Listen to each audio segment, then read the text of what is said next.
سندھ کے محکمہ ثقافت کے 400 سے زائد ملازمین کی 10 ماہ سے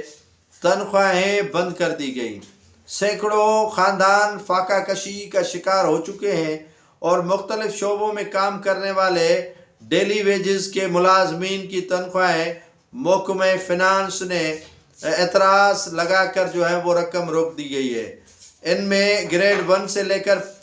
5ویں گریڈ تک ان میں پیون اور سویپر، چوکیدار اور ڈرائیور اور دیگر عملہ شامل ہے، جن میں 400 ملازمین پریشانی میں مبتلا ہو چکے ہیں۔ محکمہ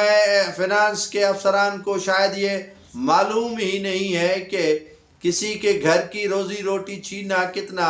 مشکل اور دشوار ان کے لیے ہوگا جن کی روزی روٹی چھینی جا رہی ہے۔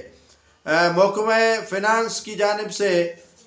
وہ از خود ان کی تنخواہیں کے جو فنڈز ہیں وہ روکے گئے ہیں اور جن سے وہ رل گئے ہیں سینکڑوں ملازمین، اور 10 ماہ بیت چکے ہیں۔ ان 1 گریڈ سے لے کر 5ویں گریڈ تک کے ملازمین کو تنخواہیں نہیں دی جا رہی ہیں، اور چھوٹے جو ملازمین ہیں ان کے جو بچے ہیں وہ اسکولی فیس اور جن کے بچیاں ہیں ان کی شادی بھی کرانا ان کے لیے بہت سا مشکل بنتا جا رہا ہے۔